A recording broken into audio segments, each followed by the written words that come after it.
Good morning.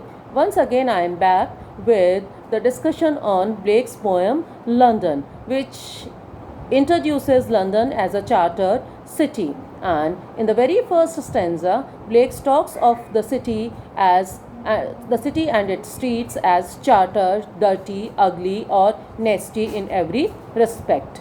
We'll have a look at the semantic suggestions conveyed by the poet through the use of various words or lexical items as well as the literary devices in the poem. Let us have a look at the semantic suggestions. The repetition of the word chartered twice in the first stanza in connection with the streets of London and the natural geographical feature, the river Thames, suggests that human miseries are caused by the systems and laws that institutions in power have imposed upon the wretched and the miserable in the society. The poem has 4 quatrains with alternate lines rhyming. The use of alliteration in weakness and woo, the recurrence of b and p, which are the plosive sounds in blights and plagues, and the repetition of words like chartered, marks, every, cry, serves to emphasize the prevalence of unhappiness in the London society. Chartered shows the inability to escape the suffocating atmosphere of the London city. Cry shows the suffering of every human being in London. Blake created the idea of complete institutional rotting through the semantic suggestion emanating from colors black, which is the color of the soot, emanating from the chimneys, and the red, the color of the blood.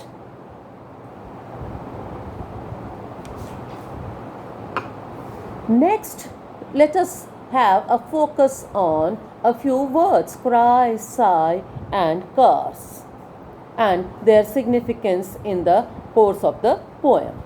Blake attempts to vocalize multiple voices in the poem, but the reader neither hears anyone utter anything verbally specific nor any meaningful objection or opposition.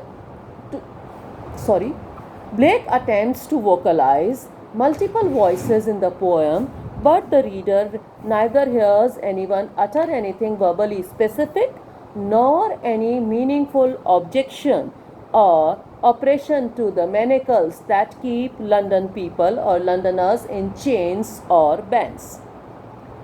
Rather, these voices occur in the form of cry, sigh, and curse, reinforcing the effect of the oral and visual imagery used in the poem. The chimney sweeper's cry turns the church black. The soldier's sigh runs in blood down palace walls, and the youthful harlot's curse blasts the newborn infant's tear. The gloom, melancholy, and sadness that seeps from the speaker's voice in the opening stanza merges with all these images as the oral imagery intersects with the visual to suggest that wretchedness or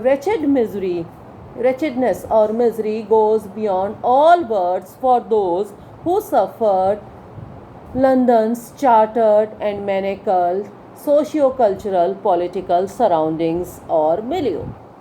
Blake, through his writing, through this poem, gives voice to the voicelessness of those who are someone unable to speak amidst the most restrictive and stringent societal protocol of the 1880s London.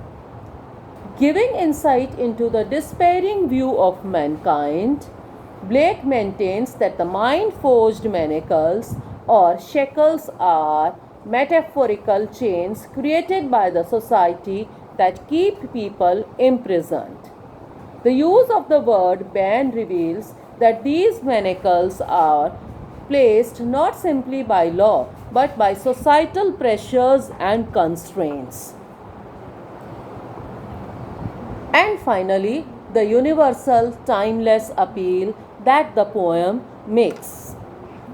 If we look at the poem in its historical context, some critics have suggested that the mind-forged manacles refer to the unwillingness of London and England to follow the lead of France and revolt against their tyrannical oppression, and asked whether Blake is bemoaning London and Londoners' reluctance to free themselves or their willingness to remain slaves. The poem still carries universal, timeless significance, as every society in every age has restrictions placed on human lives. The poet digs into the reasons inflicted by the society that causes disastrous consequences to the poorest of the poor, like chimney sweepers, who were often young, orphaned children, and whose life expectancy was threatened because of the line of dirty work in which they were dragged, or they were forced by their poverty to provide for their families.